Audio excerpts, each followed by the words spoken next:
Hello and welcome. It's SVPod, a rare first ever that I can recall.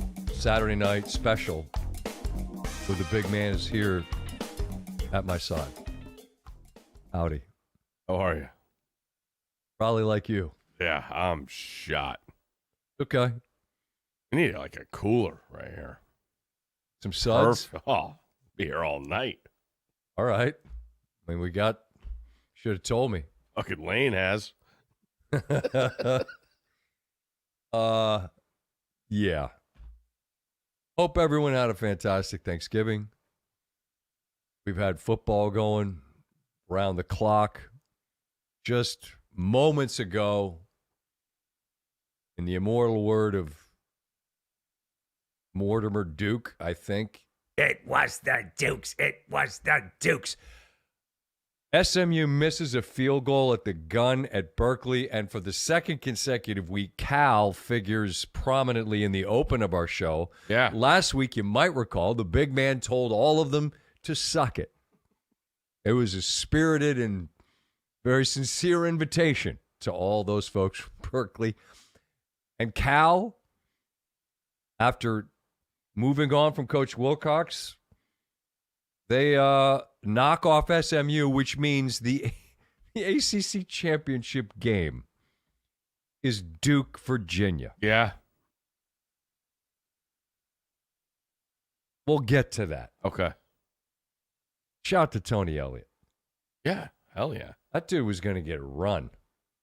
Now he's got a chance to be in the playoff. Amazing. I don't know, bro.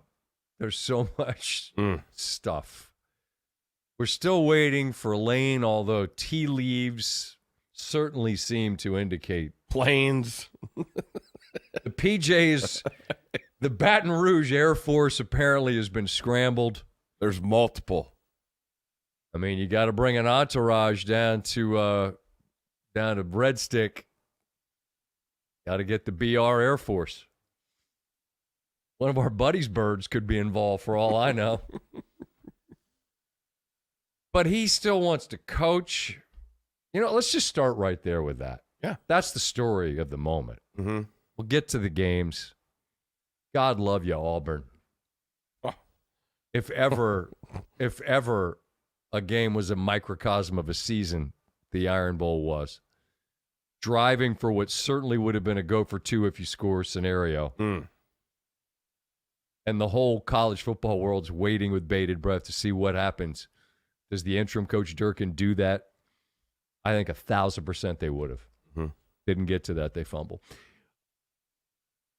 But the whole college football world's waiting with bated breath, like Lane, yes or no. And I mean, on game day this morning, y'all are talking about it. I'm seeing folks talking like he should be able to coach. I completely disagree with that. Let him coach his team. No. If I'm Ole Miss, no. You're going there? Get the fuck out. Go. Go. What are you talking about? Let him coach. He's leaving. I'm going to let him spend 3 more weeks or a month with these people that he could take with him? Get out. What are we talking about? You think would you say let him coach? No, not necessarily. It's impossible to get, he wants everything. It's not happening. That's my point. You pick a lane. So, Lane?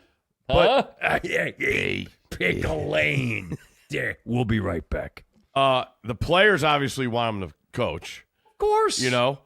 But I have issue with all these people saying Daniel Lanning coached, Elko figured it out. Who was the other name that was brought up? I was like, Elko's team was done. The calendar isn't the same. There was no 12-team playoff. This is a new age. The calendar is horrific. You can't do it. Correct, because of the fact that the biggest issue would be that you're spending time with guys that you could be recruiting actively to come with you. You can't allow that to happen. Yeah, I think that's already done, though. That's probably true. I mean, while we're at it. Yeah, like we know there's deals that are done.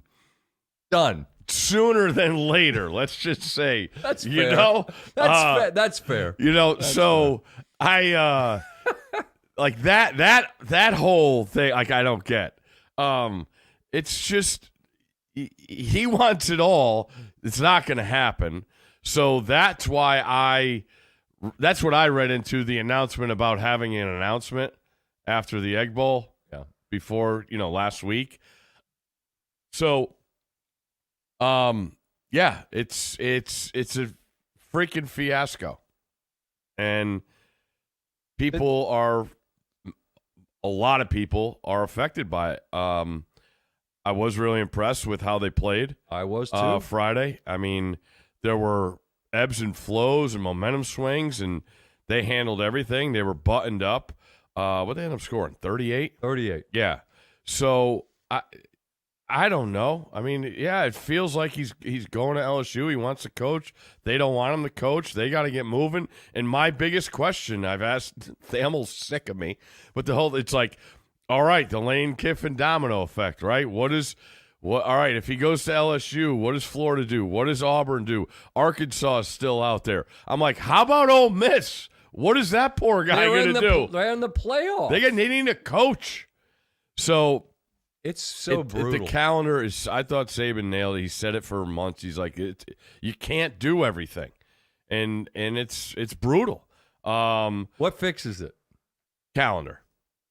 Right, but fix the calendar. What do you do? You got to move the portal window outside. You got to line the academic year up with the end of the semester, so there's not freewheeling and dealing. What about you Stanford people that you just make shit up and have quad? What are you guys? What's your system? What are we? Trimesters? I don't know. You guys weren't even in school when you were. No, we started school October 1st. What is that? But we go till June. Good for football. You just had football for 2 months. Oh, that's true. So change the calendar. But yeah. Short of, I mean, the Lane thing could break at any point now. I know. That's what I was going to say. Because they're not in the SEC championship game now. Alabama is. So we don't have to worry about his Lane coaching that. I'm with you on how they played against Mississippi State because Mississippi State wasn't playing simply to spoil Ole Miss's season. They were also playing to be bowl eligible. Yeah. So they had that carrot, the significant carrot that Mississippi played from the lead, though. The Rebs were, actually Mississippi State scored first, I believe. It came right back. Correct. And I just was impressed that in a game like that, you could feel the tension. There's, it wasn't smooth and easy, just take off and then cruise. It wasn't that, but largely played from ahead in a game on the road. And there was a lot of that. There was a lot of teams that went on the road in big-time spots and handled theirs. Long list of teams that impressed me. But Mississippi clearly was the team, and Ole Miss and Lane, those are the things that were on the marquee all week. And it's now late night, and we await the official word. But, I mean, again, it seems like connect dots here. And now it'll just be on Ole Miss to say yay or nay about, are you going to let the guy eat his cake? And yeah, it feels like that's already been done. Just announcement. I understand, but I'm just like, is Ole Miss like, no, take it easy? Yeah. That's what it feels like. I agree. How are your ass cheeks? Oh, it got a little cold there, buddy. I'm not going to lie. The stadium was 20 degrees colder than outside. And outside, we're able to have, some heated blankets just to sit on, which obviously help. They help. And I was good. I was layered up, was good to go. Shout out to my guy Gary in the equipment room, Hazlett. He was the equipment guy at Stanford. He's still there at Michigan. Went there with Michigan. Got to see him. It's been years. So we were trading old stories, but hooked me up with a jacket. That was great. And Then we go inside, and it's a whole process. We got SUVs going. We got to drive down streets to get in the tunnel. I mean, we're miles away from the original set, so we get in there. I'm like, oh, buddy, it's.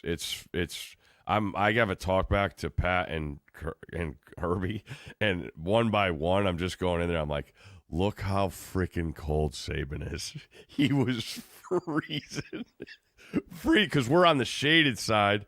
And as you knew, the snow was coming. It was just overcast.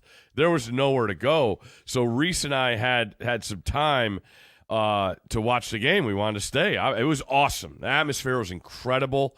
And I'll just say we left a little sooner than we thought we were gonna to get to the airport and get some feeling in our toes.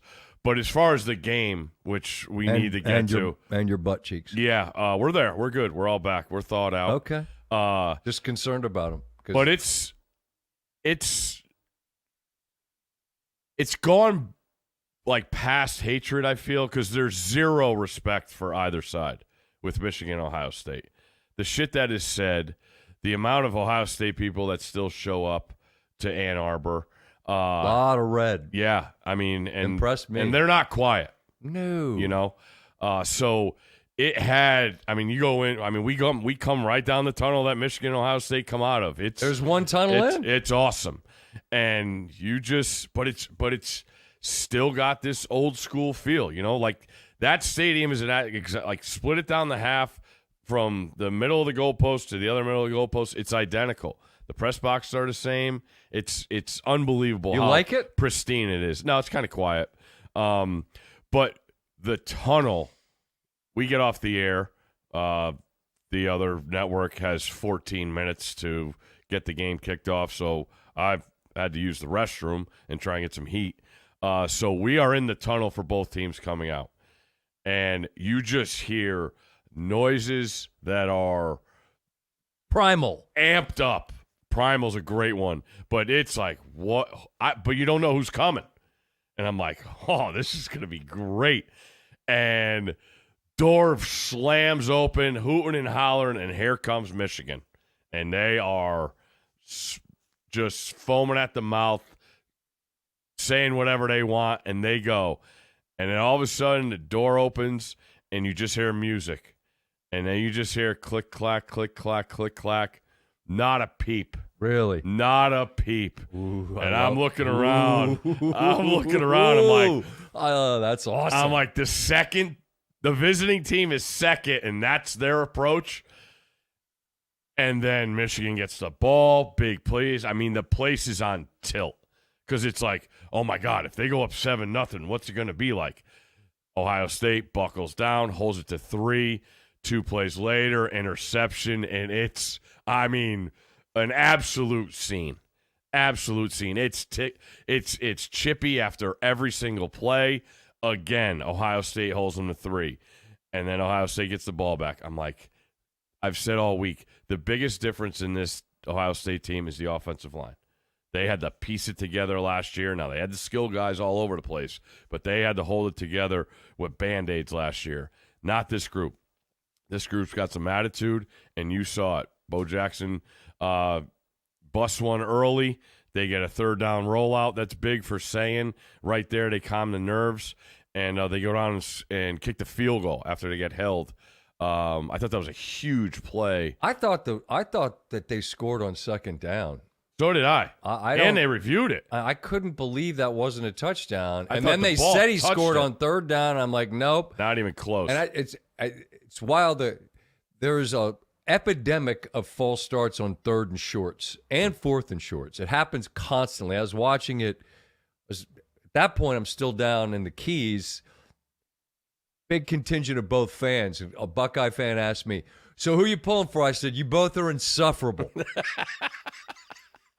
So I said, I want it to be excruciating for both of you because you're both insufferable. He goes, it's true. I said, I appreciate the self-awareness. Honesty. But it's 4th and 1, and I said at some point after I thought they scored on second down, I said, this is going to be a false start. Watch. 4th and 1 false start, and they hold them to 3, which I don't mean to interrupt your flow of storytelling here because I think you're in the atmosphere. them not getting 6 on them being Michigan on Correct. either the first drive or after they picked Sayin, they had a chance if they make it 10-0 to turn all of the angst that the Buckeyes bring with them, and it's bushels of it, to just magnify it to 1 billion if they go up 10-0. Mm-hmm. And they didn't. And me, Reese, Kirk, we're all standing there watching the game, and I'm like, after the pick, I looked around, I said, if they hold them to 3 here, they are cutting this volume in half, where it possibly could go. Right. And first play of the game, they throw in the go route to Tate, and I'm like, wow, they are not afraid. That showed me a lot. And then obviously he throws the pick, but then they come right back. They get back to business. They run the ball. And to answer to 6 with a 3 was enormous. And then you got your nerve. All right, we're down. After all that, we're down 3. We're fine. Let's play football. We're fine. And you just saw them get, just get so much more comfortable. Do you think Smith scored? Yeah. I thought the bobble happened, and then the foot came down out of bounds, and I'm watching it and trying to figure out, it looks like a touchdown, but I don't know what the rule is when you lose it and what if the foot comes down out of bounds going through the end zone. I would have hated it if they would have called touchback. You thought it was a score. Yeah, I thought it was a catch. Well, for sure it's a catch. Yeah, so then But it's just a bobble through the end zone. I understand that, but if you don't have possession as you go across the line, and then by the time you get possession again, your first step is out of bounds. But maybe, I don't know. I whatever. If touchdown's fine. It had no impact on the game ultimately, because 27-9. They hold Michigan. That Ohio State defense, which has been the story all season. That and the fact that Sayin has ascended. 9 first downs, 163 yards. That's what Michigan had. Yeah. Absolute dominance in this game. And after the last 4 years, you had an 8-year run, and then it ended in the snow in Ann Arbor when Michigan won, incredibly satisfying win. And then 4 years, which probably felt like 8 or maybe more if you're Ryan Day, to end it in the snow in Ann Arbor with an emphatic and dominant win. The satisfaction in that had to be high. Mm-hmm. And you could sense that, right? Afterwards, Days like, I'm not going to say everything I'd like to say. We're gonna win with humility. Yeah. Coach Corso, when you lose, say little. When you win, say less. Mm-hmm. I love it if you can do it. And they showed restraint. But that's been the best team in football all season. I thought they proved it today. Plenty. They've heard plenty of noise about they haven't played anybody, and I love to get to schedules when we start comparing things later on, because there's some eye-opening things. Okay. But you watch them week after week, and it's like, golly, they're just so damn solid. That's the word. And rock fucking solid. And when I first saw it, going into the Texas game, we're there week 1, and we're talking to both sides of coaches' staffs, and both coaches' staffs were like, we are going to be totally, completely different teams in a month from now. And there was a lot going into that. They knew they had a big game. They wanted to play guys with experience because it was such a big game, but both sides had guys they had to play that didn't have experience. So there was going to be it was just, let's gut this one out. What do you get, 14-7 game? What did Sark say? They outgained him by 140 yards. He said 200. It was more like 140. But from there on, I was like, this defense is going to be real, and the speed that they play with. I mean, it's like they have 15 guys out there. That's what it feels like. And their tackling was good. Michigan did a good job breaking tackles early on. I thought Michigan had a bunch of crucial guys that were out, that missed the game, that made a huge difference when I got to see pregame. The kid Bredeson's an absolute battering ram. The Houseman, the captain defensive player, I think they had another guy up front out. Anyway, I don't want to take anything away from Ohio State. As impressive a win as I've seen this year, knowing what they were up against, I've said all year they had a wall to go through to get an undefeated season. And that wall was in Ann Arbor, and they ran through it. today as a team, and saying he impressed me, man. His accuracy is pretty. I mean, it was not comfortable elements at all. And that's what made the pick so jarring is you don't see him. Telegraphed, yeah. You don't see him do that. Now, he has 17-4 and 1 while we're at it. But I mean, the ball he throws to Tate, he's got dudes running wide open. The double move to Smith on the 4th down was fantastic. Oh, just such a perfect. As soon as I saw him cut in, I'm like, double move. They work every time. Someone get Hasselback on the phone. They work every time. But he's the O-line, to your point, makes him comfortable, and he does such a great job going with the right place on time with the ball. So when he throws it right to go blue on that second pass of the game, I'm like, oh, God, are they going to do this again? yeah. No, they're not. Yep. They're not. Yeah, pretty damn. I was trying to think what else I had. Yeah, atmosphere was spot on for that game. So were the meteorologists. They said it was going to start snowing about 1 o'clock, and I got friends and family in the Midwest, but our buddy Cal from Chicago said they've just been snowing all day. I got family in Milwaukee. They're like, oh, we're going to get a foot and change. And yeah, they plowed it in Champaign. That was a bummer. Did you see Bielema's outfit? Yeah. Sometimes you just go ski mask, nothing else. Fuck it. Ski mask, T-shirt, parka, not zipped. It drives me nuts when people wear coats and they don't zip them or button them up. I don't understand it. What's the point of wearing it? Mike Tomlin does it every week. So that cold air just goes right through you. It's pointless. We want to feel the elements. Not me, Jack. No, not for 4 hours. We're outside. layering up. Layering up. That game as a snow game just adds an extra magnifier. And the game itself was not much because one team's a whole lot better than the other team. Yeah, that was over a half. Michigan just can't. They can't do it. No, there's offensively. 9. That's the first down. Buck 63. They're 9-3. They are. They are. A little bit of magic tricks there. Survived at Northwestern. And, Purdue was close at home. It doesn't make any difference. They're not a playoff team, and whatever. Ohio State looks like the best team in America, and demonstrated it today. Correct. Do we go back to yesterday before we go forward to the present? And whatever you want. What's on the note card? Well, the A&M Texas game is buddy, gigantic, because I'm down in the Keys and have become friends, which is amazing for me. New friends. I don't do that well. You're aloof, which is code for asshole. You're talking about yourself. Me. Yeah.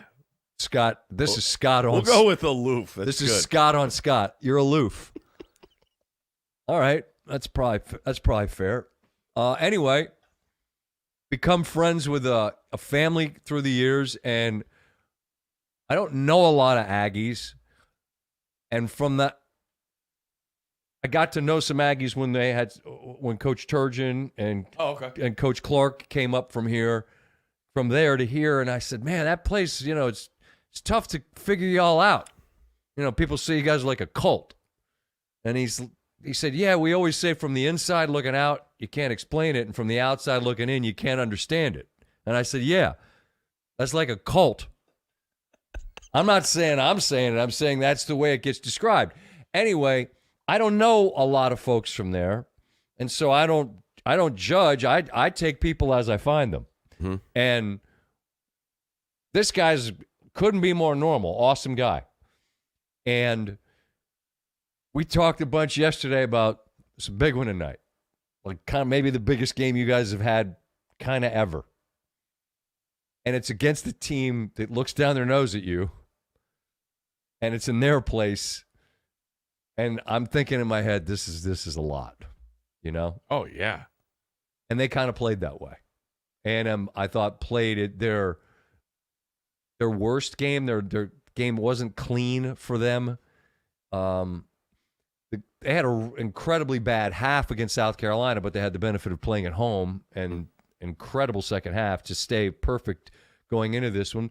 And this is a desperate and capable team on Texas, particularly on defense. And so I just felt like it was one of those games. We saw a bunch of road teams, and we'll get to a bunch more. Ohio State clearly is the one. Go on the road, they handle theirs.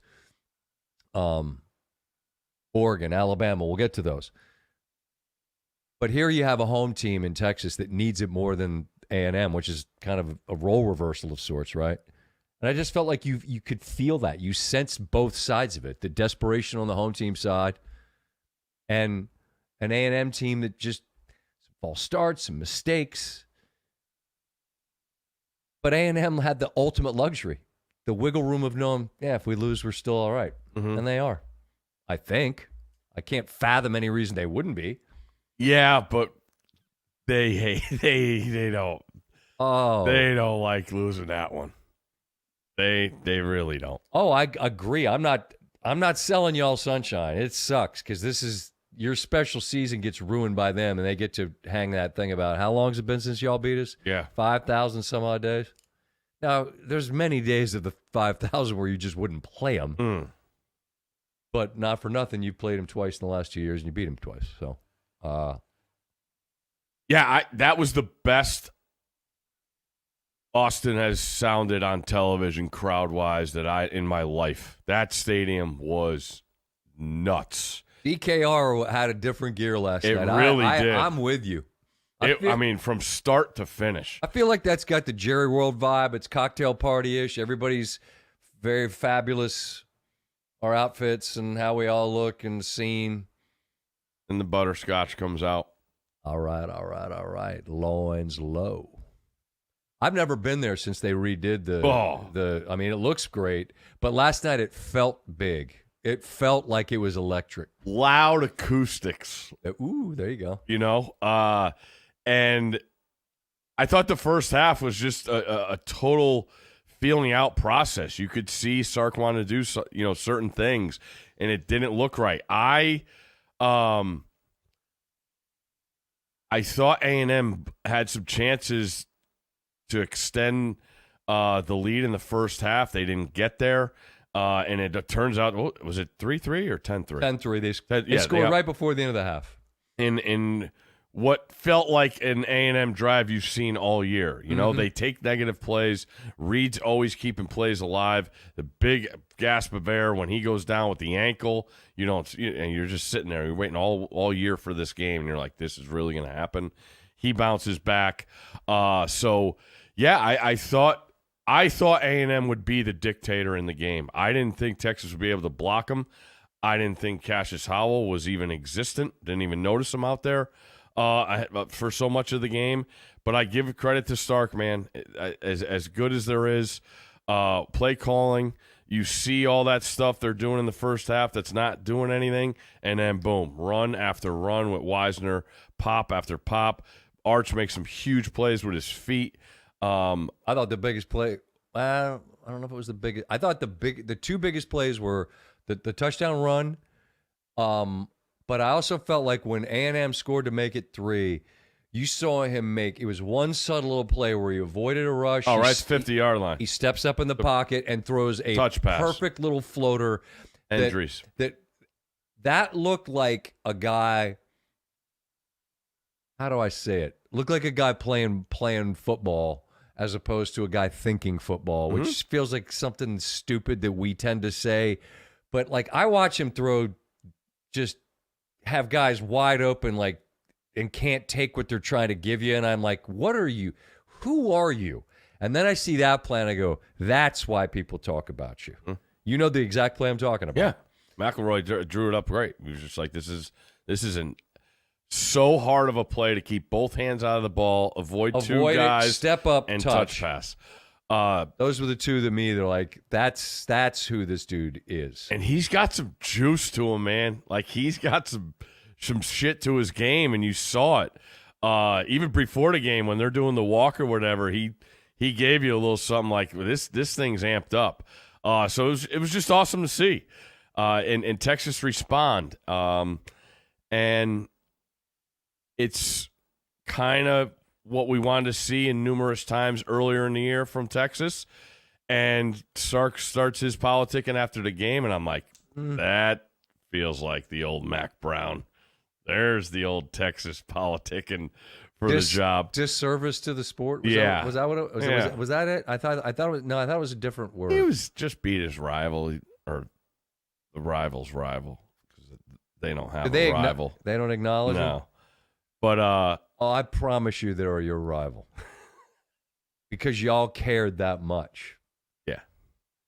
I've lived it. I've been on the other side of a team that says you're not their rival. When they say that, Was that Virginia? it's a lifetime ago. It's no big deal. No, the issue is, and we're going to get into the playoff talk and the at-large is like last night, they were a playoff team. But the body of work and what we've watched for a whole season, I don't think it is.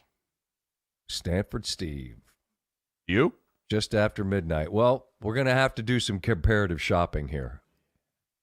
And it's really difficult. Start shopping yet? Christmas? No, I haven't. Where's the big Santa? The inflatable. I don't have. We got the. Oh, lights. you were away. You were away. No, you were and away. I told you post Thanksgiving is the full Griswold. Take a quick break from this football talk because you said, "Have I started shopping?" I haven't for me, but our family has. We got a whole dining room table full of stuff that isn't for us. I just want to say to everybody that's either watching or listening, whether you're with us live, show of hands, not a single human, or listening later, Sunday, or later, doesn't matter when. We got time. I don't care what lane you're in, how you do it, where you do it. We do this. We do an angel tree. And I can vividly recall when I did it for the first time. I was a single guy, and I just was moved by the whole idea that you could do something for somebody else. Because for the first time in my life, I had my credit straight, and I had money in my checking account. And Just wanted to spend it. Not on me. No. And it felt awesome. And my wife's already taken the kids, and when can we do the angel tree? When can we do the angel tree? And there's a family that'll have a Christmas that they wouldn't have otherwise. And the fact that my kids are that moved to do it is, I just love that they feel that. And I think it's really important if you're able to do for others. And the degree to which you do it is on you. I'm just telling you, there's a poem called Keeping Christmas. And it's about the idea of that spirit and what it feels like, and that it doesn't have to be a part-time thing. It can be an all-year thing. Read it when you get some time. And if that kind of speaks to you, and if this idea speaks to you, just if you're if you got $20 that you could share on something, somebody has something they wouldn't otherwise have, do that, and you will get paid back 1 billion times over with what it feels like to be able to do something for somebody else. So anyway, we do an angel tree. I believe it's a Salvation Army. I don't care who you do it for or who the people that sponsor it are. Go do that.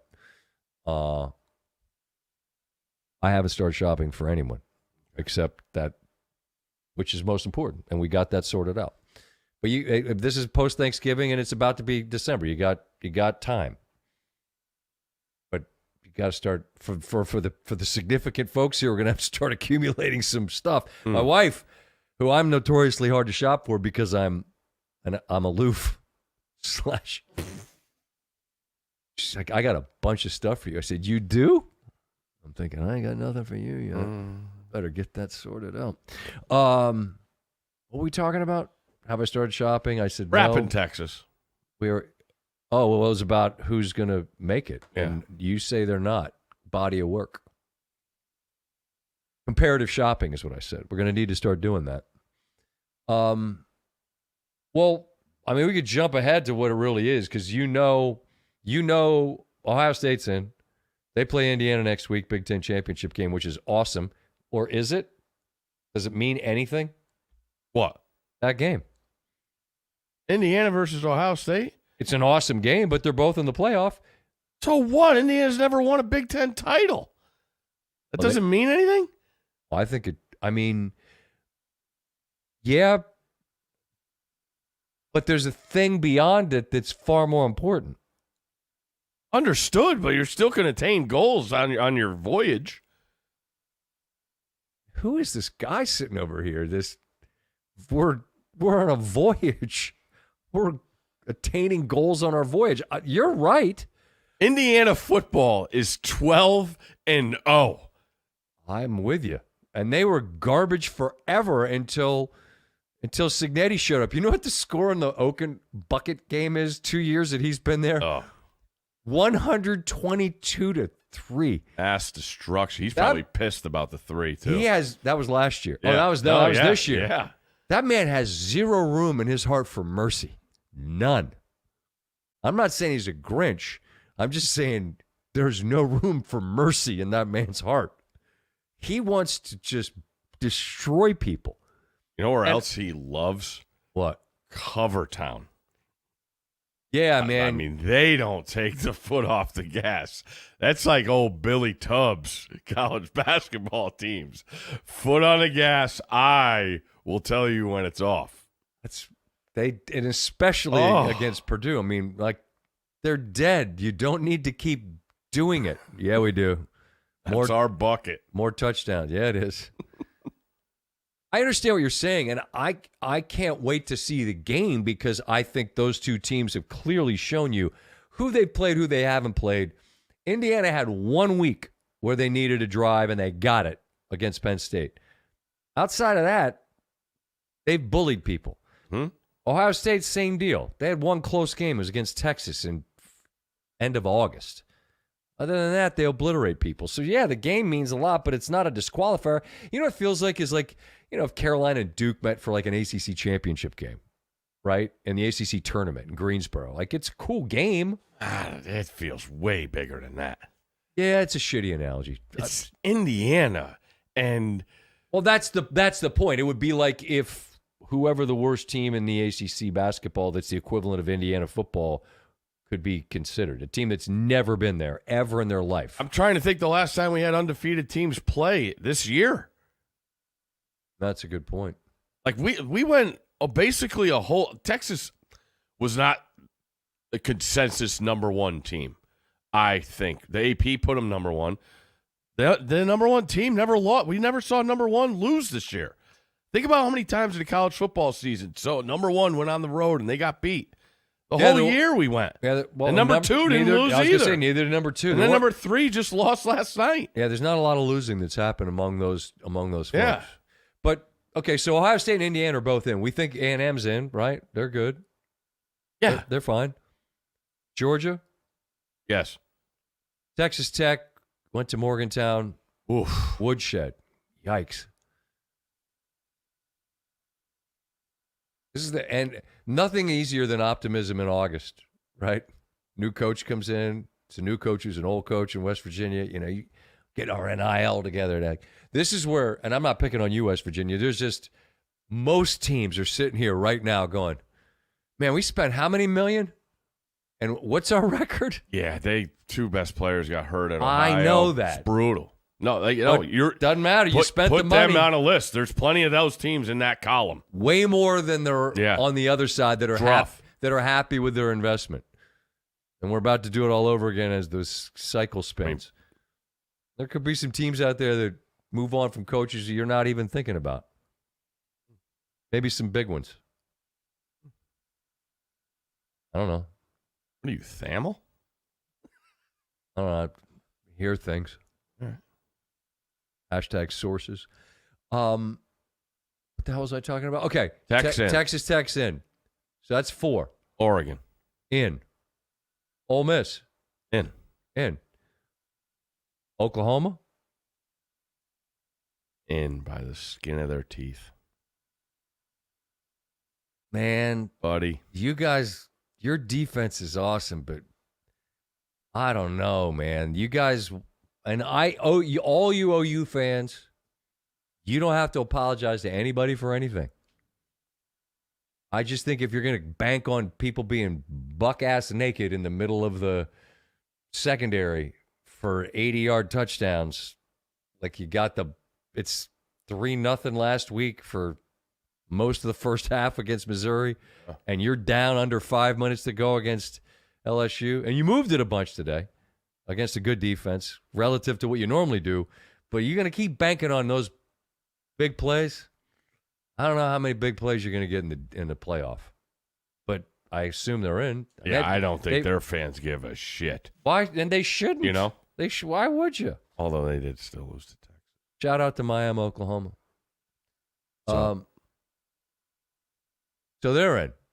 Okay, so that's 1, 2, 3, 4, 5, 6, 7. That's 8. Yeah. There's only 10. I understand. No, there's Maybe. 12. There's 12. Not really. Okay, well, there's 8. And so Bama already beat Georgia, and that's who they. Bama's in as long as they don't lose by 40. Okay, so that means there's really one spot left because. Correct. Although, hold the phone. ACC is now Duke versus Virginia, and if Duke wins, then that means JMU jumps them because of the poll, right? As long as they rank them higher, yeah. So that means no ACC team goes except Miami? I don't think any. No, they don't get one in. I don't think so. What we effectively have, you have your group of 5, you have Virginia if they win, Duke maybe doesn't go if they do win, and so you have Bama, Notre Dame, BYU, Miami, Vandy, Texas for one spot. Yep. Okay, so who is it? I got to see next week. BYU plays Texas Tech. Yep. If that happens, BYU upsets them.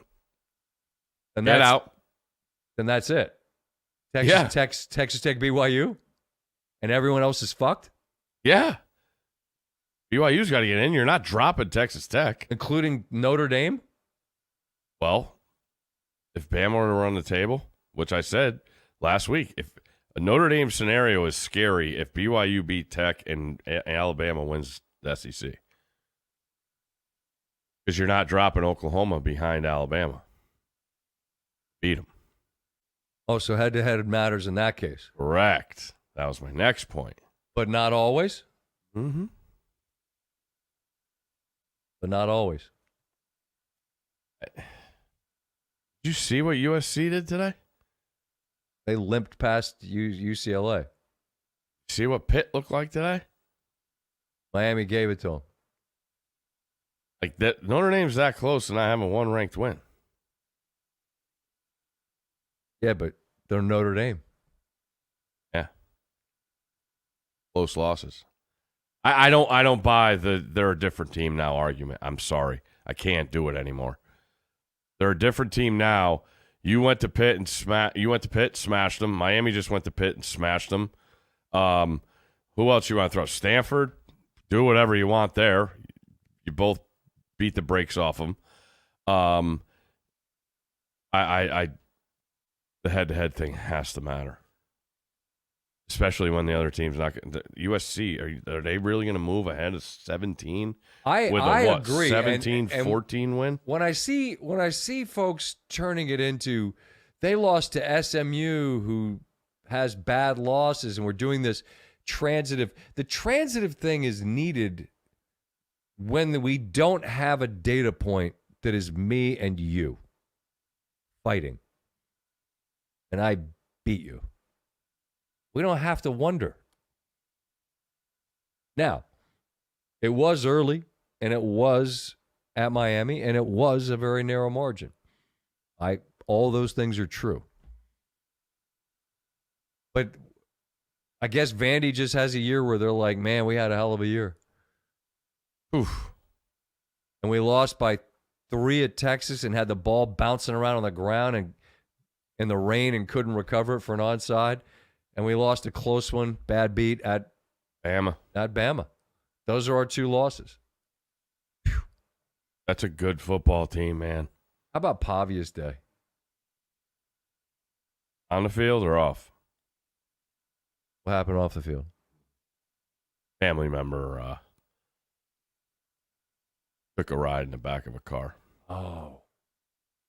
Well, let's focus on what the young man did. No, it was awesome. He was 400. He had 433 yards of total offense. They had 582. It's a 10-win season. Clark and Coach Drink would like to thank all of the people that had coaching openings for getting them paid in full. Mm-hmm. Shout out to the great Rakim, because they got cash money as a result of the coaching searches. By virtue of the Vanderbilt win, the 2016 Fidelt video was retweeted. Was it? I did send it out. Oh, you did? Awesome. I sure did. I saw Bunky Perkins sent it out as well. Oh, of course. I mean, he is a bon vivant of the SEC. Yeah. I just like to watch the guy on the crutches in the front yard jumping up and down. Play it again.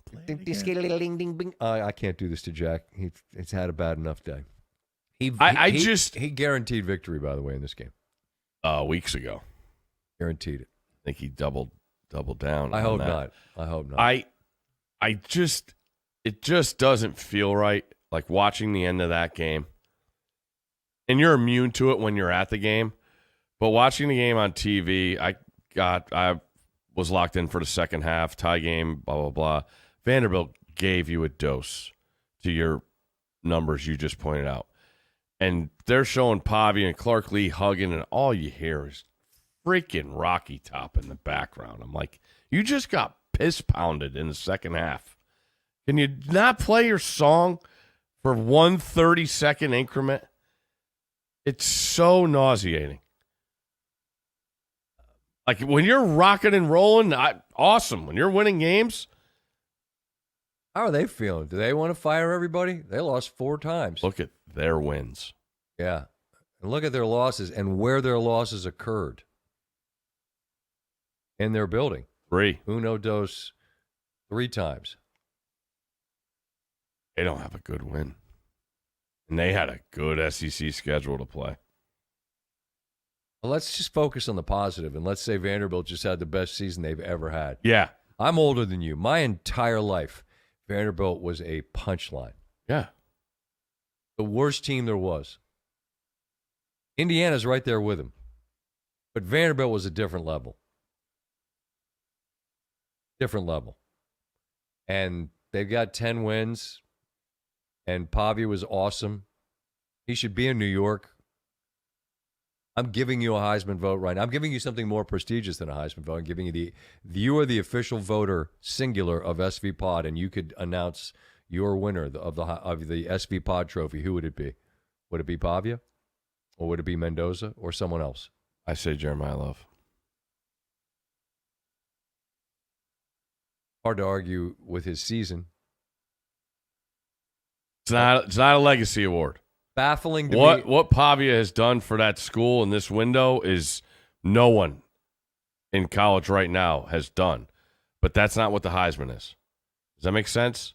I guess I think when you're single-handedly, he's not single-handedly responsible. If we're putting pebbles on the scale for what carries the most weight for why Vanderbilt's a 10-2 team, he's a boulder. And I think what he has represented to their success, you're telling me Notre Dame wouldn't be Notre Dame without Love? Because Vanderbilt's damn sure not Vanderbilt without Pavia. Correct. Notre Dame's going to be a top what team? You just told me they're not. I just said they could be in trouble. I think they're a playoff team. What's wild is go back in that Miami game, that loss. He only had like 40-something yards. Never led. I don't know why he didn't get the ball in that game. What did he run for? 40. 48? Not 33. Even? He only ran it. How many times did They he were run it? trailing the whole game. I understand that. 10 for 33. That's crazy. So you're all right. Well, so Pavia didn't win the award. You're giving You gave it to him. No, I don't vote. You're registered.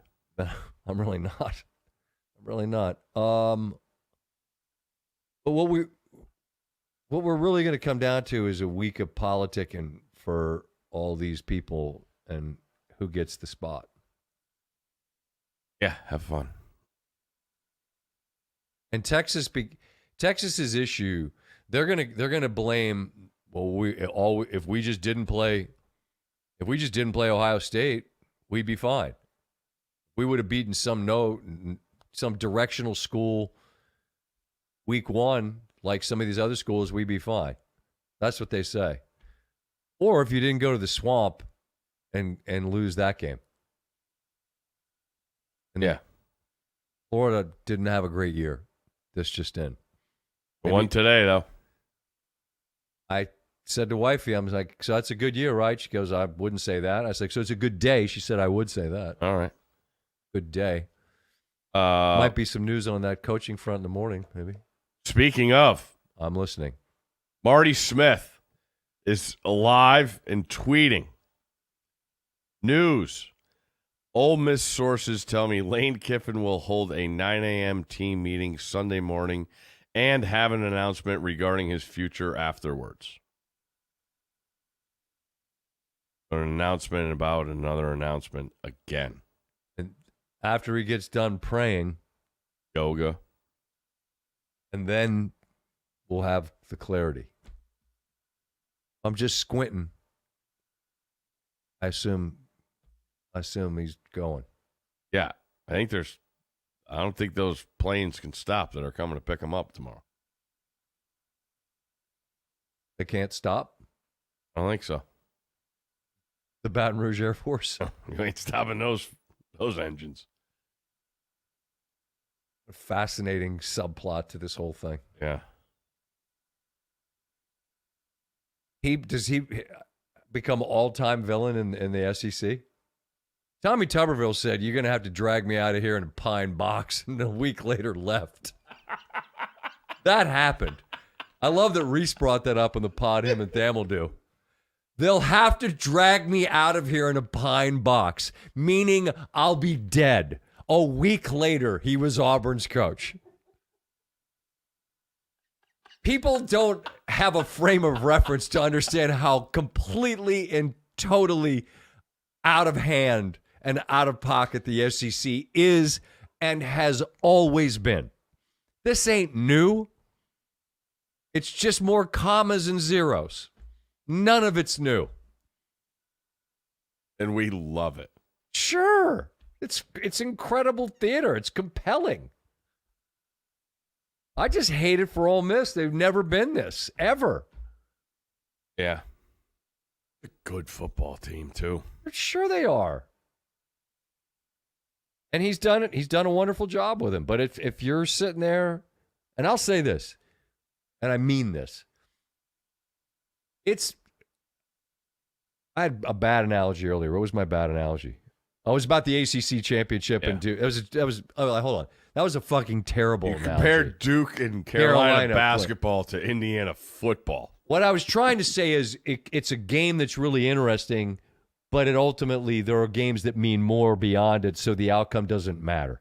Okay. But that's a terrible analogy because Indiana football isn't Duke or Carolina basketball.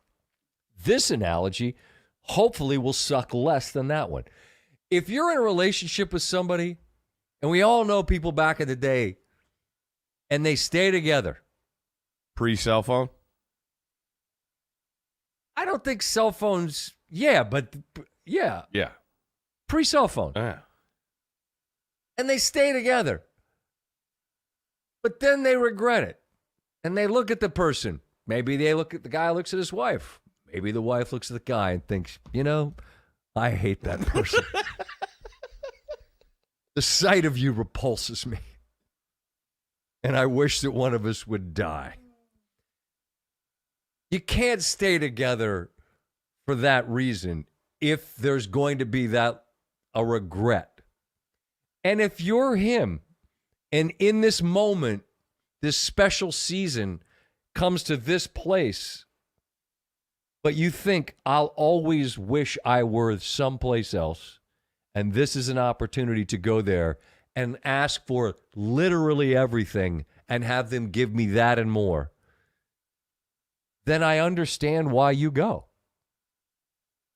And you don't stay, and then you're sitting there next year, and Vaught Hemingway's not full for an out-of-conference game on a perfect day, and you're pissed off, going, fucking should be in Baton Rouge right now. Yeah, and I think that says a lot about Baton Rouge. The pull of it. Correct. Because look at these cycles we've seen the last couple of years. There are going to be other, there's people out there that think the job at State College is a top 5 job in the sport. I am not one of those people. They're crickets. Crickets. They thought people would crawl to that place to take that job. They still don't have a coach. They were the first one to pull the trigger on their coach. No, Virginia Tech and UCLA were. But they were. Were they? Yeah, that was. Don't you remember that night? UCLA beat Penn State. Yeah, you're Virginia Tech lost to Old Dominion, and UCLA got beat by New Mexico, and you and I sat here and like, wow, that's pretty bad. Yeah, but on the true upper echelon jobs, UCLA, yes, because after they lost, they lost to UCLA Northwestern. Yeah, that was the end of that. And he's not been the most successful head coach, as we've pointed out. Who, Lane? Yeah. I've said it repeatedly. What's the biggest win he's had? And the fiascos that have followed him, which you saw in the documentary and he talked about, and now you have this, and if you love it that much, I guess it's not good enough because you're comparing it to a place that we love in Baton Rouge. And I don't think it's comparable. You're going to regret it. You can't stay just because right now is good, because people stay because it's good today, but you got to look at a few chess moves or whatever, I guess. Yeah, this is a life-changing moment. And it's not specific to Ole Miss either. It's if you're anywhere and you think you're going to regret staying because right now is good, but you think something else could potentially be better, then. And by the way, you could be dead wrong. Yeah. And you may never get to this place where you are right now again. And that's the dice roll. Do you think we'll see another team play a home playoff game without a coach? This year? No. Ever. Yeah. It's college football, man. I know. So to say no would be foolish. Anything's possible in this crazy-ass sport. Yeah. Especially the lunacy that exists now. 12-team playoff. Not really 12 teams, though. What is it? Could be 9. What are you talking about? What do you mean? When we got the idea, we thought it was going to be 12 teams, right? 12 spots. But you have a group of 5 spot. Yep. You have Notre Dame, who's independent and good enough to be there. And now you're going to have another group of 5 because the Power 4 champion isn't good enough. Yeah. Yeah, crazy. And I thought they were going to be fine. They just made the top 4 teams get the byes, and that's what we wanted. But that is better. Yeah. I haven't addressed the fact that I just want to acknowledge, because we kind of brushed over the fact when we went through and said Oregon's one of them. Oregon went to a place that you have spoken about as being truly one of the most terrifying places to play a road game. That's Seattle and UW. And didn't trail. And for the second week in a row, Malik Benson, game-changing moment. It was the punt return against SC that they never trailed. And it's 19-14, and people are making many dog sounds. Woof, woof, woof. And then Oregon throws it to him throw it to 4. Imagine that. Play the fight song. And that's an impressive victory. to go. I mean, we saw, as I say, we keep saying we saw impressive victories. It's an impressive victory. Yeah, the whole weekend to me was just about scenes and fiascos and mayhem. We talked about the Egg Bowl. We talked about Austin. Seriously, we talked about Austin. What do we have today? Michigan. We haven't even talked about I know we haven't got to the Iron Bowl. Bowl. And that's the one that I was super impressed. I might have been more impressed with anybody today besides Ohio State, Oregon, because I know how much hatred there is. I mean, being there last week, they were wary of next week's game, but they knew they had to prove it against USC. And without many wide receivers, their two best receivers, Benson comes along as a transfer from Alabama, and I'm like, I've never seen this kid run. Punt return last week in the stadium. The place is shaking. I'm like, I didn't know that dude was that fast. Then he catches the in route today, and it's like, house. See ya. Ball game. Done. And that you pointed out, don't lose the lead. Come out and go up. Was it 13-0? And they made it 13-7? Correct. That was as impressive as Ohio State stopped cutting Michigan to field goals, because that's what you had to do. That place is awesome. They know that this was their season today, and Oregon came out and put their foot down right away. It's 13-0, set the tone. If they get these guys, I mean, Evan Stewart was a number one receiver that went to Texas A&M, right? Played last year, got hurt this offseason. There's talks about him coming back. If they get Corey Moore back, I don't know. The Bryant kid, Bryant Jr. back, that's your three best receivers. If you get that with that freakazoid Sadiq at tight end, I mean, that's a scary team that's probably going to get a home game. And then you don't know where they're going, and you know they're going to be motivated because of what they put on tape last year in their first playoff game. So hats off to Oregon. That was awesome today, what they did in a game that's kind of off the radar because there is so much East Coast, Midwest bias on a week like this. I agree, but if they lose that game, the people are going to pick apart that resume. Because they didn't have a lot. Nope. Well, no. Credit to them. That was I'm glad you brought them up. That was a great win today. I just don't want to shout out to Lanning. I don't want to brush past that because because you've lived it, what that place is like.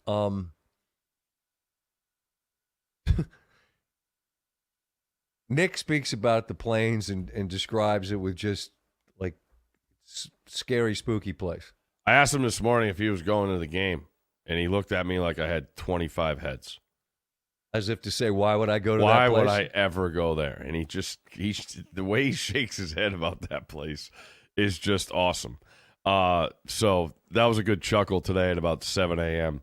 To get the day started. But really happy for Alabama's coaching staff to know what they were up against, to know that everybody that had their fun last year at seeing them not in the playoff, and have a possibility to see them not again, to them rise up. And I got a little hairy there, up 17-0.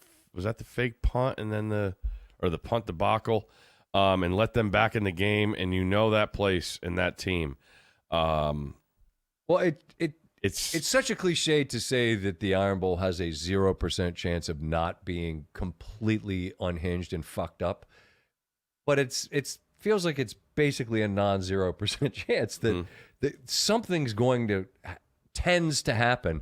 And then as it gets down to it, and I mean, Auburn ties the game, and Bama's drive to take the lead is fueled by a PI, and then right off the start, and then they're bringing pressure, and Simpson gets hit low. Mm-hmm. I hate that flag because I get the question. You can't hit him high, you can't hit him low. What do you do? But when you go down on a quarterback's knees, whether it's on NFL or college football, I started to say Saturday or Sunday, but this week we play every day. They're going to throw it if you're down by his knees. And they did. And you still get a stop. Auburn still gets a stop. And it's 4th and 2, and coaches hate field goals more than anything. And Kalen DeBoer needs a wheelbarrow because they go for it on 4th and 2, and they get the touchdown to go up 7. but you're still hanging on for dear life. Yes. And Auburn, who's been limited all year offensively, and they hit a couple crazy plays to have a touchdown and a big play that set up the touchdown to tie the game. They're driving and then fumble, and Bama can get the hell out of Dodge. And as they're playing this out in real time, I'm trying to take inventory of all these permutations of what it means and whatever else. Steve, Bama could be the SEC champion and be a top whatever seed and be home, one of the top 4 seeds, or out of the playoff if they lose that game. Mm-hmm. That's what's on the line in that game as it's playing out. That's an incredible high wire act to be existing in. Mm-hmm. And that's where Bama was. On the plains in a haunted house, trying to just get the hell out of there with a win. Where great Alabama teams have faltered. I mean, the best of the best have had shit happen. Shit happens to you that happens in a haunted house. So, no, hats off to them. They gutted it out. They ran the ball today, man. That I did not see that coming. Alabama, I want to say, was below 3.5 yards a rush in SEC play, and Auburn led the league in rush yards per carry in SEC play. And they had over 150 in the first half, I think. They were super impressive. And they still go into these lulls, and Simpson still holds on to it a little bit too long, where now you're going to play a team for a second time. That's a big deal. But they had way too many 3-and-outs in this game. Yeah. And, you know. And where's Ryan Williams? I have no idea. I don't know what the story is there.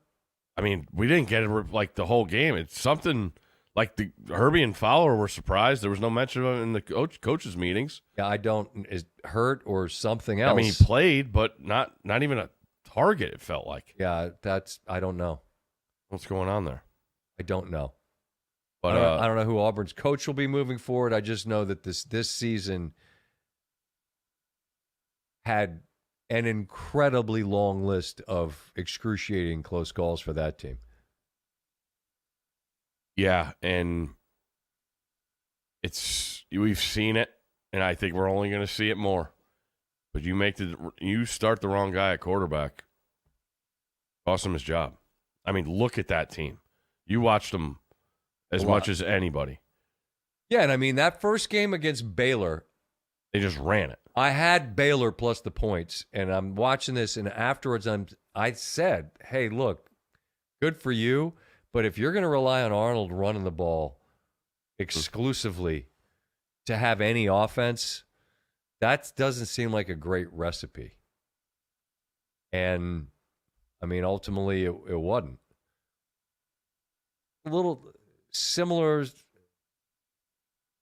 but different to Florida, where your defense kept you in some games that, I don't know.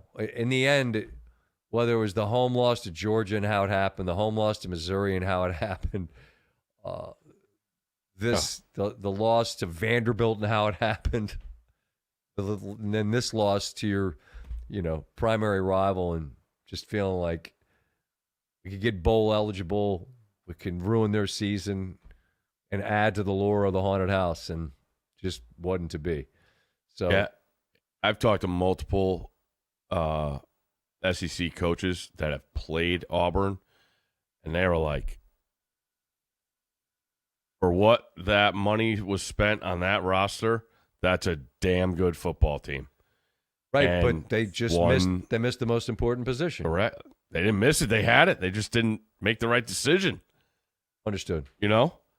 And that's, that little, which is pretty baffling for a guy who made his bones as a guy that was an offensive sort of savant. He just picked the wrong one. I don't know. Wonder what happens with that, with a portal. Like, is it money or promises, whatever else? I have no idea. I'll guarantee your money, but I ain't guaranteeing your time. Because once you get your money, like, buddy, your cash is solid.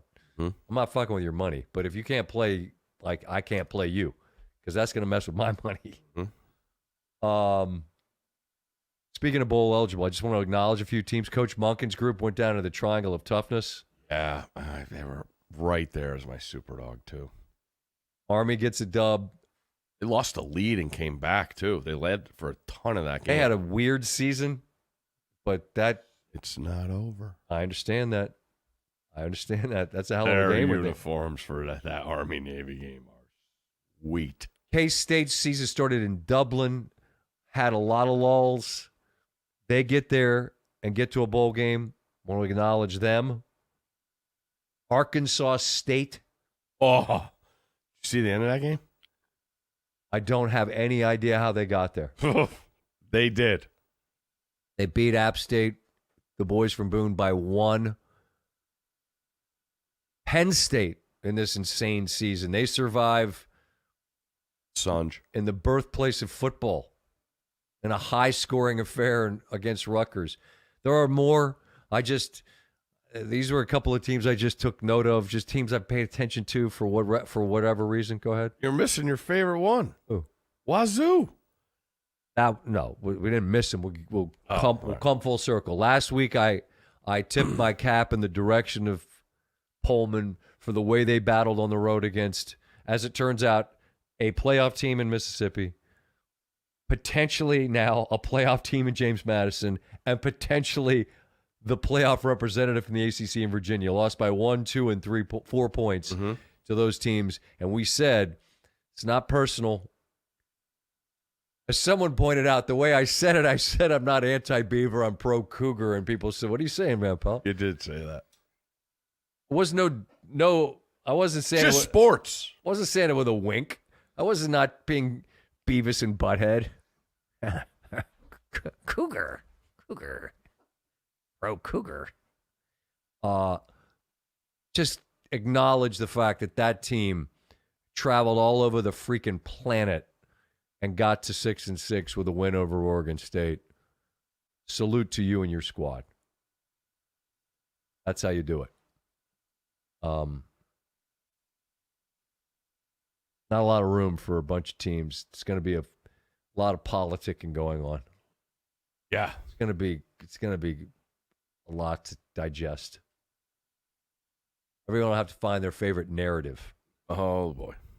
You say what you said when you do the shot. Like you said, there's eye-opening things when it relates to. Is there specific things? Oh, as it related to like Nicole Arbach sent out a tweet today. We're like, why can't the ACC use the rules of when it gets to multiple teams tiebreaker? They just go by CFP rankings. Mountain West does it, and the American. Who's in it? Duke and Miami playing in the same conference. And now it goes to your opponent's records. They have 2 common opponents. They're in the same conference. Virginia lost to NC State, but it didn't count as a conference game. What? Hell are we doing? I don't know, dude. Who's in it? So give Virginia credit. We talked about how that game against Virginia Tech, a team they haven't had a lot of success with. That was really impressive. They were up 24-0. Correct. They cruised in a game where the longer it's close, the scarier it gets. They didn't let that happen. 14-0 at half. That was key, and really, really good. Shout out Chris Long and Macon. They're happy. They're going to Charlotte. Wahoo! Another awesome snow game was Minnesota. Yeah, is that Wisconsin? Battle for the axe. Paul Bunyan's axe. Yeah, that was fun. Bickle just went hoodie and hat and was just covered in snow. It had to weigh 50 pounds. And Fleck just went pull over, tie, no hat. He's a sociopath. Yeah, but hey, Gophers got the win. How about their home road splits? 7-0 at home, 0-5 on the road. Unreal. Gopher quarterback starts for the Vikings tomorrow. Rosmer, pick him up. I have some concerns about who to start. I got games I have to win, and I'm not going to. Not going to be making the playoffs in any of these leagues, Steve. BC, shout out to them. 1 win on the year. Go to Syracuse, get a dub. Big rivalry game. Big East battle. That's an ACC game, Steve. Yeah. Storied ACC rivalry. Big. As is big Cal Big East. SMU, which had permutations. They They have 2 common opponents. Yes. Think how stupid that is, and it impacts your conference championship game. One team's 10-2, right? Yeah, one team's Duke has 10-2. 5 losses. And they're 7-5. You deserve to not get anyone in because your rules are stupid. Bylaws. Sort out your bylaws. Kicker shout out. That Atticus Sappington, Oregon's kicker. That dude's nails. He was at Iowa in the rain, and Big time. he was today. Big time. They settled for what, 4 field goals? Yeah. And shout out to And his name, by the way, is Atticus Sappington. Yeah, give me all that. I think we got to get. Are we doing bad beats in Fox? Yeah, right. We got a show. Yeah. Yale. You see that today? I know they were down. What were they down by? 35-0. I think they got it to 35-7 at half. And then? Catching 3.5. They won in the Ice Castle in Youngstown, Ohio. 43-42. Bula, bula, bula. Bula, bula. And on the other side, it's the first year Ivy's got into the, I still call it 1AA, the FCS playoffs. Call it 1AA. Everyone knows what you mean. Harvard was favored at Villanova and got spanked 52-7. So, hemming and hawing there about the Ivies being in the 1AA playoffs, FCS, sorry. But those are always fun. Who else did we see play today? Rhode Island beat Central. Big battle. Up by Groton. Actually, right near Groton, Rhode Island. See, if you just say it enough, sometimes it's actually out by Groton. You got any other football? I don't think so. I don't know. I wrote a lot of stuff down. I mean, I think the biggest issues, as you say, we got like 9 spots, really. We got 6 or 7 people that we're gonna argue. One. Huh? Yeah, 1 spot. Notre Dame's gonna get it. Yeah, they're in. Okay, then that means Texas, Vandy, BYU, and Miami are out, unless BYU wins. Correct. And in which case BYU wins, then BYU and Texas Tech are in. Then my Can you Notre Dame's imagine out. if Tulane and James Madison get in the playoff? I mean, I'm all for one, but 2 at the exclusion of these others is just But all the small school guys fix your bylaws. that love it are just going to say, well, Tennessee got beat 42-17 last year. Well, I'll give you that as a one-off, but I mean, 2 teams that realistically don't have a chance to the expense of teams that could win a game or more. That doesn't seem like We're going to have those 2 teams, too, when they go on the road to, like, Eugene. What, in like for picks? Yeah. I took a bye week. Did you win? No winners? Nope. We It's a are good thing- sweating out one on the island right now. It's a good thing I didn't, too, because I promise you I'd have had a lot of people that didn't get there. And probably did at the actual window bootleg site. This is the worst when you have the Hawaii game. You get what you deserve. If you want to be up until 4 in the morning sweating a game, At least it started at 11. well, it's still your fault. On what's that channel it's on? Scripps Sports. That's on the old YouTube. Cool. Did you catch any of the Thanksgiving Day parade? I actually did. Did you? Sure, we were hanging out and it was on. Yeah, we were at the in-laws, so I went upstairs, had some coffee, and it's on. I don't get it. What's to get? People that go to it. Oh, well, there's people. Like, are they just, like, are they infatuated with balloons? And lip syncing. Buddy. What happened? Marching bands, lip syncing, and balloons. Did you catch Shaggy? It wasn't me. I missed it. Shaggy has, let's say, 4 bangers. Bangers. from the early 2000s. Sure. He got all 4 in 90 seconds. And they just go, all right, see you later.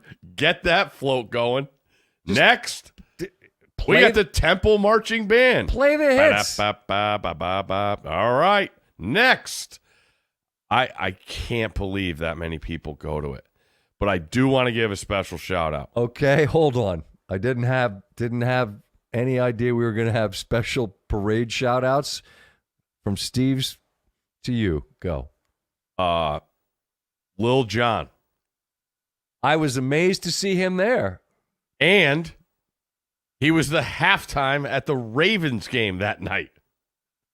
Get those checks, baby. Hey, he was great one time. One of those Madden parties, he was a DJ. He was awesome. Tremendous. Awesome. Shout out Lil Jon. Shout out the guy on the YouTube video on the Metro singing Get Low. Google that. Google the big drunk guy on the Metro Man. that just is in a coma and somehow he is awoken to the window to the wow. And then he passes back out. And then, till sweat runs down my bar. And then some guy on the Metro picks up the chorus. That makes me laugh almost as much as the Fidel's in Tennessee. You gotta, seriously, you have to do two things.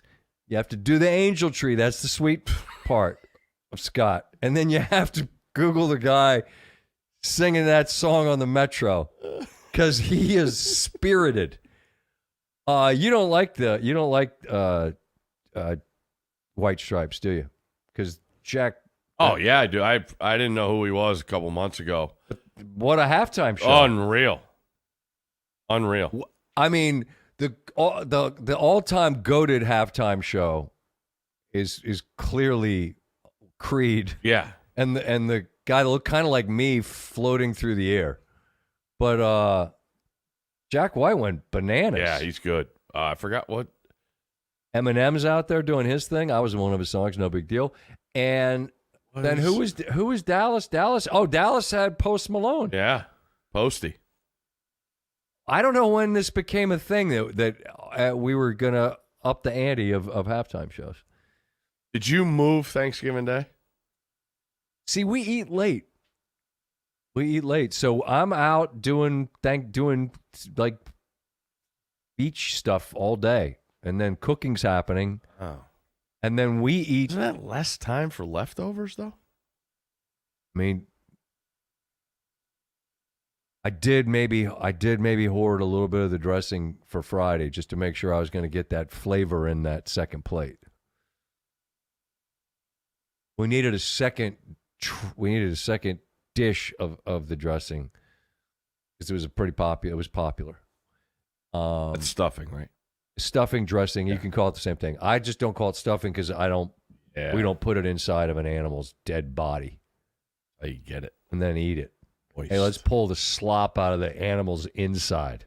You don't have to use as much gravy then. It's dead and cleared out. That's one way to look at it. If you make enough gravy, then it's a crunchy, delectable item that you then put a shit ton of gravy on, and then it's soggy. Not soggy. Eat it quickly. You've seen me eat.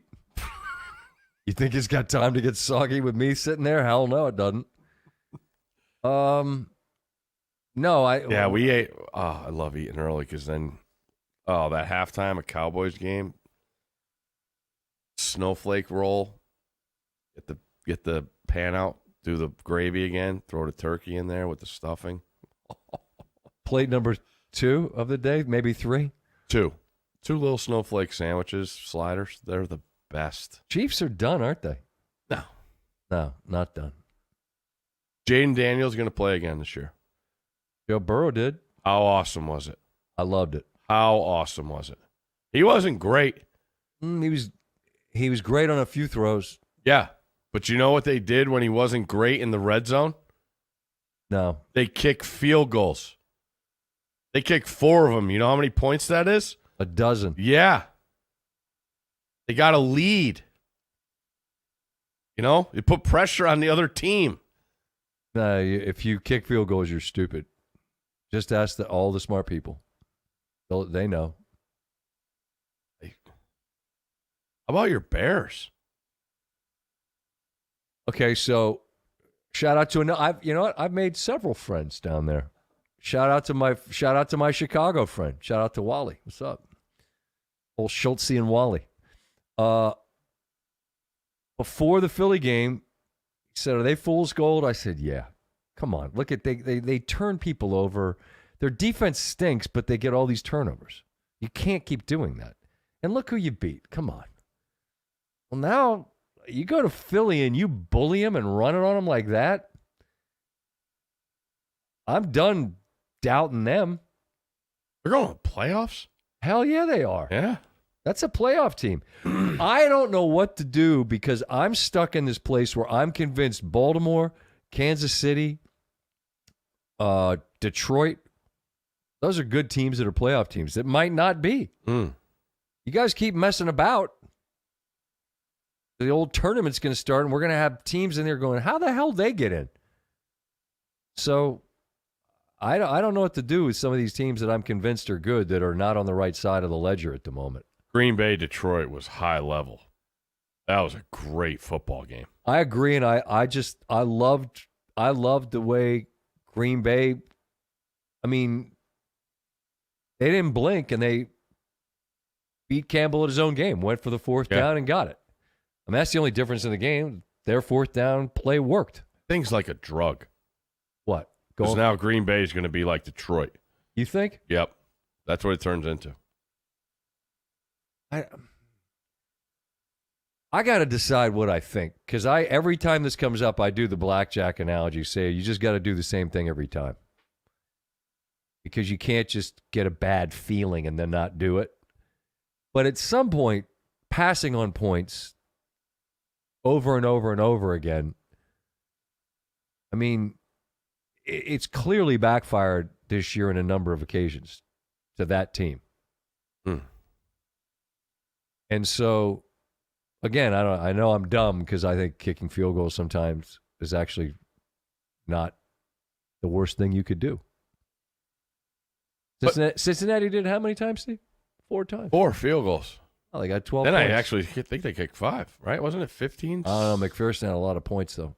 Fantasy. Hashtag like, fantasy. In the same scenario, the Cowboys against the Eagles, tie game. Dallas went for a touchdown, not a field goal. With under 2 minutes? I don't know, but they got the ball back and won it. Yeah, that was the fumble. Alabama, tie game. Yeah. 4th and 2. Yeah. Goes for it. DeBoer. Given 5.5. Significant to some. Gets it. They sure did.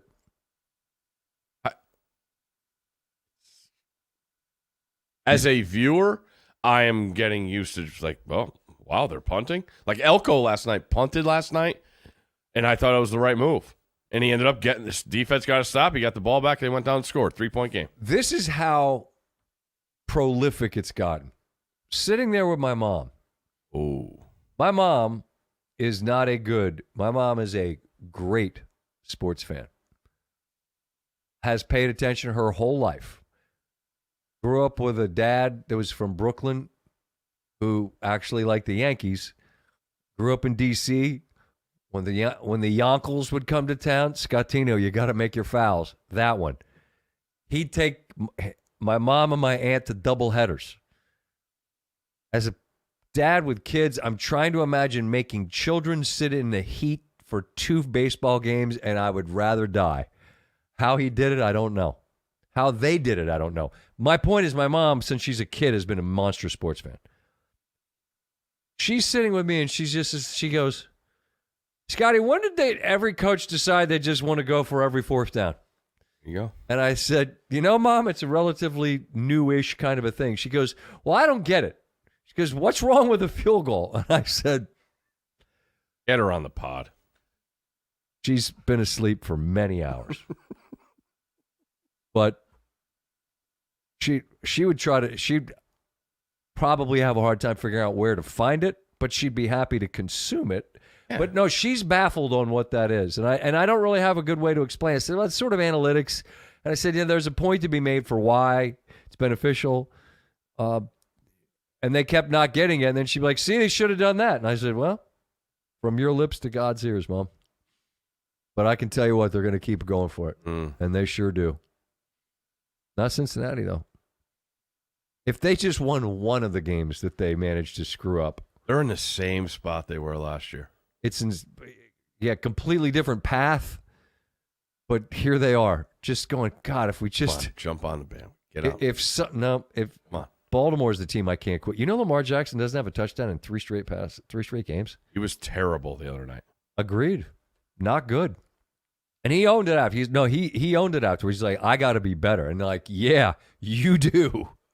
You sure do.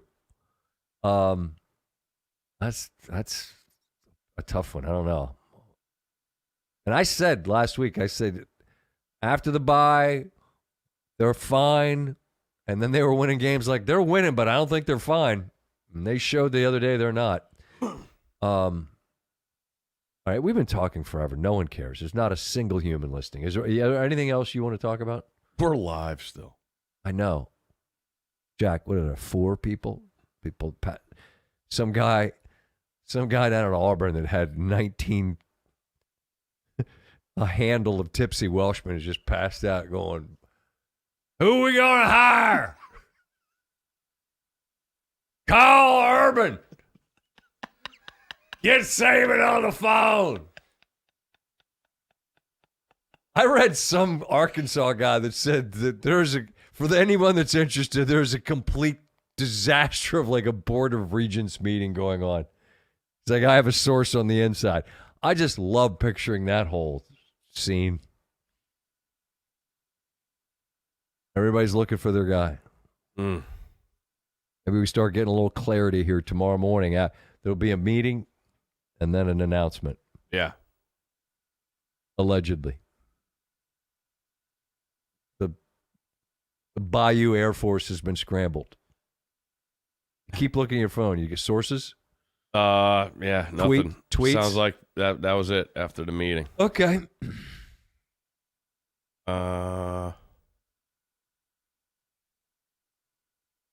Anything else? I got nothing. Terps were 4-0 in September. That was the last time they won. Thamel tweet. Oh, here we go. ESPN story on LSU expecting to come to terms with Lane Kiffin. The 7-year deal isn't signed, but it would be a shock. Would be a shock, in quotes.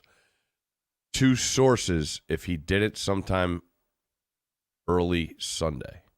Meaning sign it. Correct. So Ole Miss team meeting 10 a.m. Eastern. In the East. So there you go. I'm going to sleep forever. Yeah, I'm gonna let the. What's the weather in Foxborough? I don't know, dude. It's supposed to. Oh, I saw 42 and sunny. We'll take it. That's not the snow's coming after we leave there. All right. So where's this storm that just went through Chicago and? It's fine. It's a different one. It's a different one. Alberta Clipper? No, it has nothing to do with that. No, did it go towards Alberta? I don't know where Alberta is. Canada to me is a mystery. Ottawa? I know where Vancouver is, and I know where Nova Scotia is. The rest is all just kind of Alberta's right in the middle. Kind of a mystery to me. Montreal, Toronto, I can give you that. Those are east. Winnipeg? That gets confusing. Calgary? That's out west. Shout out to Coach Melrose. All of the things look the same. They're just big, long, tall, sort of slabs of Canada. That's how they do it. We got all these little weird ones, like Maryland. We got the weirdest shaped state of anybody. Oh, my God. Over here, Cumberland's out there. I don't know how we got that part of it. Oh, I drove out there a couple times this year. Yeah, but I don't know why what did we annex some part of it? with muskets. Somebody didn't want part of that mountain. There you go. They're like, you can have it. You get to see the guys with the muskets Monday night. Who? Oh, right. Revolutionary War guys, Patriots. I can't wait for you to hear the accents. It's fine. I don't want it to be snowing. And knowing how much the Giants have been a thorn in Patriots' side with the Super Bowls. Yeah, dart. And then we're having a darty party. Hey, so set up for Jameis. Yeah. Monday night, that was awesome in Denver last year. Right, when Cleveland came in and he threw for like 400 Yeah. and like 4 touchdowns and actually like 6, 2 to Denver.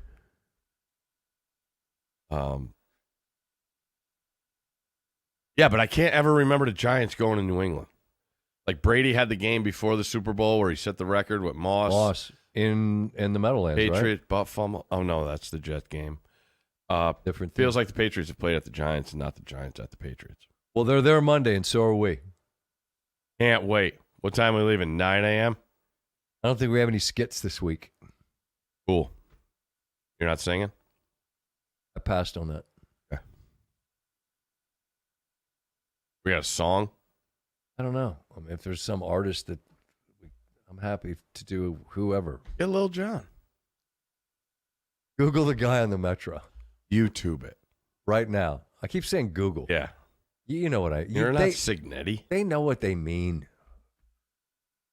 Just watch them. To the window! Oh, not one human. No. When are we doing another one? Wednesday? Never. Come on. Wednesday's big. We got to see where the jockeying. Where I'm see if we be. can get any more 6-7 jokes. Oh. What are we doing? All right. Keep looking at your phone. Is there anything else? Oh, I'm just making sure there's nothing. I wanted to make sure we had the last thing. You go out for Valley New Year? Yeah. Went down to the club for a little bit. How the boys? Saw the boys. Everybody's good? Everybody's good. Good's good. It's good. All right. Everybody stay good. Tame night. No injuries. No arrests. Chargers won. Moving on to the playoffs? Yeah, streak's alive. Not a lot of people happy. Haven't missed it. It was in jeopardy. Who they play next week? Wolcott? I got to check that. Derby? Derby did not make it. Connard? Hall? Those are the big schools. Oh. I'm just naming any school I can think of in the state I lived for 20 years and I have no geographic understanding. That you said you never were going to go back to, and you go back 3 times a quarter. That's complete bullshit. Once a quarter. Nope. Yes. On occasion. For a special You were function. just there twice in 2 weeks. I had to go for work. And? A party. Uh-huh. Well, that was one social gathering. I'm aloof, you know? I would have told you I'm going to fly to Connecticut to go to a party. I wouldn't have thought that would happen, but it did. It did. I wish I was up there Tuesday. They're going to get 3 to 5. Are they? I think so. We're good? We're going to be able to fly home? Buddy, we're flying home. Yeah. We'll throw skis on the bird if we have to. Give me one of them pontoon boats. We'll land out in the Potomac. We'll get Sully. We'll put that thing down softly. Oh. We'll get home one way or another. I'm done. Yeah. I know you're tired. You sound like you got a little sniffles. Oh, my voice is just shot. I can't. Being out the cold for 4 hours, 4.5, 5, it just, you can't do it anymore. Well, no, and I Like tomorrow is going to be like I got hit by a truck. that's fine. Just sleep all day. I'm not moving off the couch. There you go. Who's on? Don't tell me there's a Europe game. I'll miss it anyway. I was going to say there's no Europe games. Good 1 o'clock the game though. Hey, did you see that rating for the Chiefs Colts game last week? No, what was it? Highest rated 1 o'clock game in forever. You know why? Because there were 2 decent teams. What a concept. Texans Colts at 1. Rams. Not a terrible one. Rams playing the Panthers. Yeah. And then obviously because you've had games, whatever, we got a thin 4 o'clock window. Oh, we got a big one Sunday night. You going? Left hand up? No, dude, working. You got tickets. Who wants them? And on that note, we'll see you Wednesday. See you for Countdown Monday from Foxborough. All right. If I buy a candy bar, can I use your dumper?